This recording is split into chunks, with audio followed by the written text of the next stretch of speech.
Dorsey Jackson Global. It has begun.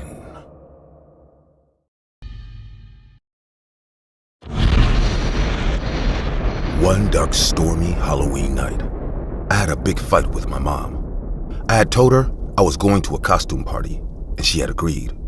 Later that day, the sky turned dark and it started getting stormy. I went back to my mother, but to my surprise, she changed her mind. I felt bad, and I still couldn't handle that she still treats me like a baby. I will be 18 in a few months, and my mother still treats me like I'm an 8-year-old. I stormed to my room to text my best friend, Cheryl. I told her not to bother picking me up and that my mom wouldn't let me go to the party. Cheryl was a party freak, so she advised me to sneak out later and texted me the party's address. I thought about it for a while, but ended up agreeing to Cheryl's advice. I knew I had to make my mom stay out my room, so I wore my pink nightgown and pretended to be asleep. My mother came into my room and found me sleeping. She patted me on the head and said some prayers as she wished me a good night, turned off my room light, and shut the door behind her. Immediately, I noticed my mom was out of my room. I sneaked out.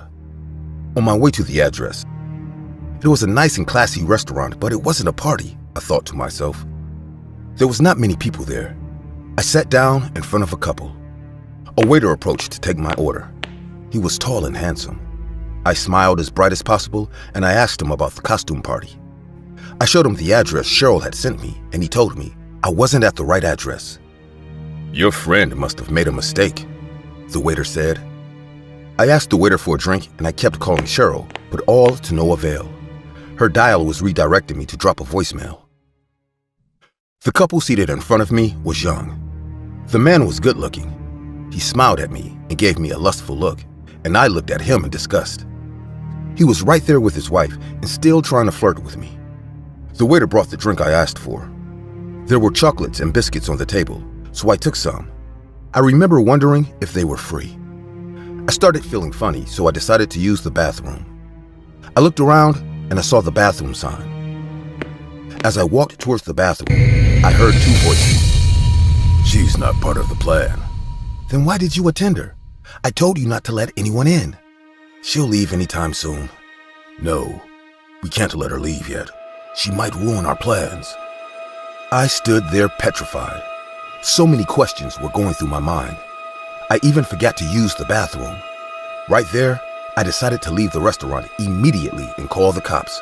So I went back to get my bag and leave. But I couldn't find my bag.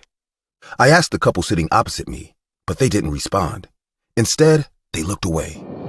I looked up and saw the waiter who served me coming from the bathroom and walking toward me. "What's wrong?" he asked. I can't seem to find my bag," I answered. At this point, my voice trembled and I was shaking. What could be their plan, I thought. The vision of being attacked or raped flashed through my mind. I had kept my phone in my bag before going to the bathroom, but couldn't find my bag. "I'll ask security for your bag. Now, sit and take your drink," the waiter told me. His tone was altering. I could sense he was getting annoyed. Immediately, I sat down and smiled. For every second that passed, my eyes were fixed on the door. The waiter noticed this and stood at the door. Right there, my heart was beating fast, and I was panicking. The waiter stood still at the door, gazing at me. I wondered if he added something to the drink. I thought about telling the couple in front of me what I heard, but I decided not to. I just wanted to get the hell out of there. I was lost in thought. I blamed Cheryl all the while. How could she? I mumbled. The waiter left the door shortly, and another man with firm muscles and broad shoulders came in through the door. He was handsome, but the least I could do was notice him. He winked at the couple. "Hello, Jaden. Nice to meet you." The handsome men greeted each other. The front door was still open, so I stood up and was ready to leave when I heard the waiter's loud voice. I sat back down and pretended to eat. "Can I eat with you?" Jaden, the man who had just entered, asked. "Suit yourself," I replied. He tried starting a conversation, but I wasn't giving in. He called the waiter and asked for a drink, which he went away to get. My eyes followed the waiter around, and then I saw a back door. I stood up quietly and walked casually to the back door. I opened the door and saw someone outside. I strode past him, and then I started walking faster. "Hey, stop!" someone shouted. It was Jaden. I didn't listen. Instead, I ran, and he started running after me. I was shouting for help, but there was so much noise, no one could hear me. I was already in tears, and my vision was getting blurry. I tripped and fell. I looked back, and he was already close to me. I quickly stood up to run, but he was fast. I thought about what my mom had said. I should have listened to her. I should have stayed at home. Jaden caught me and held my hand tightly. As he dragged me, I peed myself uncontrollably. I kept begging and crying. "Please don't hurt me. I'll give you whatever you want." A strange man attacked Jaden and hit him with a rod on the head, and he fell to the ground. I tried to run again. "No one is going to hurt you. Just follow me," the man who rescued me said as he pinned Jaden to the ground and handcuffed him. He told me to calm down and showed me his ID. He told me he was an undercover agent and that a criminal was still in the restaurant and they were trying to arrest him. He told me to clean my tears and go back inside the restaurant. I was confused, but I decided to play along. I went back and sat down. The man in front of me looked shocked when he saw me and not Jaden. He stood up to leave with his wife. Two men entered and walked to where I was. My heart was about to pop out when I heard, "You're under arrest, Anderson. Your game stops here." It turns out the couple sitting in front of me wasn't a real couple. The man was a serial killer, and Jaden was his accomplice. He abducts young girls, drugs, torture, and kills them. He had been wanted for years. The lady I thought was his wife was a new victim. He had given her some injections, and she wasn't in her right senses. I couldn't believe I thought someone as evil to be good looking. The police had gotten information that he was coming to that restaurant for dinner. Everyone in the restaurant was an undercover agent except me. I watched the police capture Anderson. As he tried to escape, something fell from his body, and to my surprise, it was my bag. The lady was wheeled away in an ambulance, and Anderson was handcuffed and taken to the police station. The waiter who attended to me introduced himself as Detective Mike. He handed my bag to me and told me if Anderson hadn't been caught, I could have been his next victim.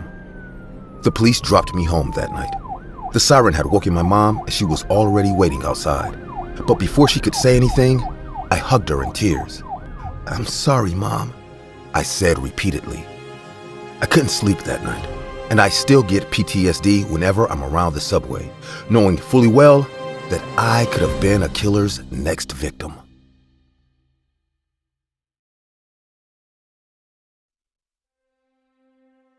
I'm pretty sure that if you ask someone the question, "What's the happiest place in the world?" they'll all answer your question with one word: Disneyland. But I'm one of those few people who always had a different answer, as there was a time in my life when the happiest place in the world to me was a particular Subway restaurant down the block. Now I'm sure you're wondering what kind of crazy person would say a chain restaurant is the happiest place in the world, but after telling you my experience, you'll understand the messed up reason as to why it was my happy place. It happened when I was in my final year of college. At the time, I was going through a very rough patch, and I eventually became seriously depressed. I was walking home from school one day when I wanted to stop and grab something to eat. I looked up close restaurants on my phone, and the nearest place was the Subway restaurant down the block. So I decided to go there. There was nothing special about this particular joint, as I had been to a Subway restaurant before, but when I walked in, I felt an eerie calmness as my head went light, and for the first time in years, I felt relaxed. As I sat down and ordered, I realized that I wasn't the only one experiencing this euphoric feeling, as everyone else, from the waitress to the customers and even the kids, were all oddly calm, and they had smiles plastered across all their faces. The place felt like home, and after I was done eating, I sat there and ordered a few more drinks, just so I wouldn't have to leave so soon, and that was the first of the many calm evenings that I was going to have in the following months. After that day, going to that Subway joint became second nature to me, as I ate all the meals there, be it breakfast, lunch, or dinner. And I didn't care if it was a monotone diet or if it wasn't that healthy. I just wanted to go there. Soon enough, my friends Marvin, Sean, and Emily all became curious as to why I was incessantly going to a particular Subway restaurant, and I remember saying to them, "Look, I really don't know how to explain it to you guys, but there's just something about that place that's really calming. It's like home. I remember Emily laughed at the statement as she said, "Really? A Subway joint? It's great, but it's not that great." I knew they weren't going to believe me, so I looked at them and said, "How about we all go after class today? I'm sure you'll see what I'm talking about." Surely enough, after classes that day, we went to the joint, and within minutes, they all had smiles on their faces. After we finished eating, I remember saying to them, "You see, I told you that it was just one of those places with good vibes." I watched as they all nodded their heads in agreement to my statement, and after that, we had a very fun evening at the restaurant, as we just stayed there ordering drinks and talking. Everything was fine and perfect till the 21st of February, 2019. That day marked the beginning of the strange events that were going to happen in the following weeks. We were at our normal Subway restaurant that day when something very morbid happened. A 12-year-old kid who was sitting with his family at the table next to us became very silent as he quietly got up and walked to a window. Now, his odd behavior had gathered our attention as well as the attention of his family. I heard his mother call out to him, but instead of running back into his mother's arms, I watched as the kid slammed his head into the window in front of him. It cracked and there was a small cut on his face, but just like before, with no hesitation, the kid slammed his head into the window again and again, all while having a smile on his face. Screams erupted from around the restaurant as the boy's parents rushed to get him to stop. They pulled at him, but he forcefully continued to repeatedly smash his head into that window. To be honest, the worst thing about that morbid moment wasn't the horrific scene that I had just witnessed. No, the worst thing was that as I calmly watched the glass shards puncture and cut the 12-year-old boy's face, I felt nothing but happiness. The parents of the child eventually forced their boy away from the window and the police were called. Due to all the commotion, I and my friends decided to leave as we were all stunned at what had just happened. The very next day saw the continuation of the strange occurrences as Emily had fallen down convulsing during her first class of the day. So Marvin and Sean had to take her to the hospital. I received a text from Sean after class that day saying, "Emily has been admitted and she's being checked. Apparently, Marvin's sick too, as he recently started throwing up, and I don't feel too good either. I think it's a bug or something. We really need you here, man. Make sure you come by after classes." Now, these people were literally my best friends in the world, as I had known Emily since we were kids and I went to high school with Marvin and Sean. They were like blood brothers to me. But after school that day, I found myself cycling to my Subway joint instead of the hospital. I knew it was the most messed up thing I had done in my life, as my best friends were all lying sick in the hospital. But I felt like my body willed itself there. It told me that it needed to be there, and I told myself that once I entered those doors, everything would be all right. That day marked the beginning of a very messy time in my life as I started incessantly going to that particular Subway joint. I purposely missed school, classes, and events, as all I wanted to do was be at the Subway joint down the block. Sometimes I wouldn't even eat. I would just order a drink and sit there mindlessly for hours. Things got worse from there, and after a month, on one fateful afternoon, I realized that my incessant habit of going there, eating there, and spending all my time there had become a problem. So I went to the same people I abandoned for help, my friends. I fully expected them to turn me away, but they welcomed me with open arms. I pretty much moved in with them as they kept me under supervision. It was odd because I thought I was the only weirdo in the world who was incessantly addicted to going to a restaurant. Things went by well during the first week, but by the beginning of the second week, I couldn't take it anymore. I tried to sneak out of the house.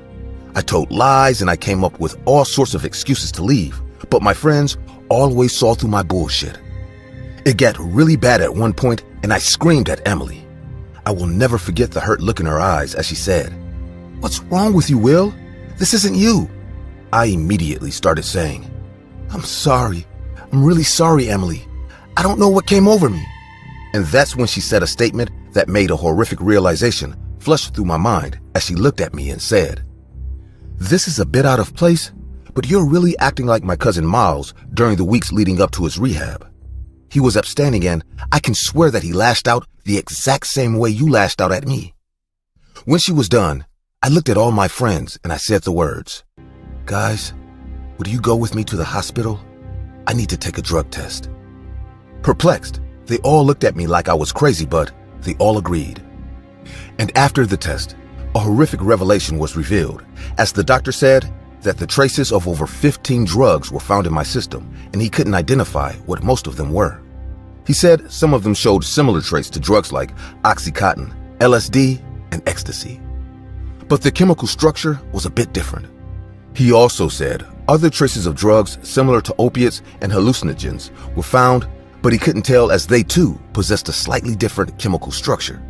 He then said that these were the only ones he could identify, as he didn't know what the rest of them were. We all had shocked looks on our faces, as it was clear now that my body was going through withdrawal. But that wasn't what shocked us. No. What really shocked us was that I had never taken any hard drugs in my life, no matter how sad or depressed I was, so there was no explanation as to why there were drugs in my system.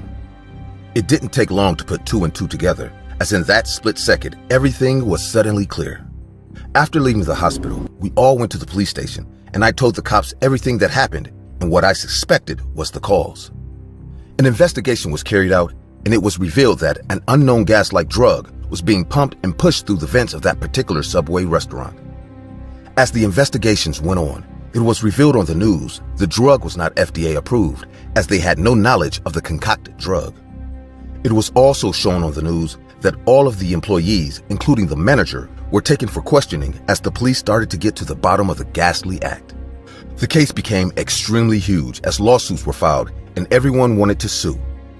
I was advised to sue, but I didn't. My mind couldn't take any more stress, and I just wanted to leave the whole thing behind. It's been 2 years now since the incident. The ordeal instantly made me a struggling addict, and I had to go to rehab. It was painful, but I got through it.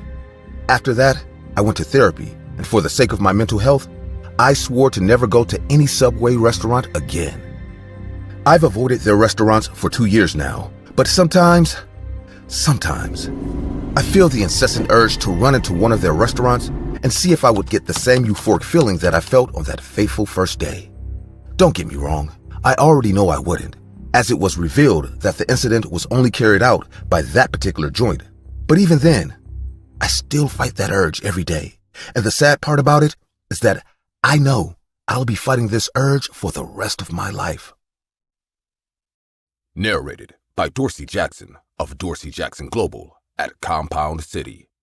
Be sure to like and subscribe.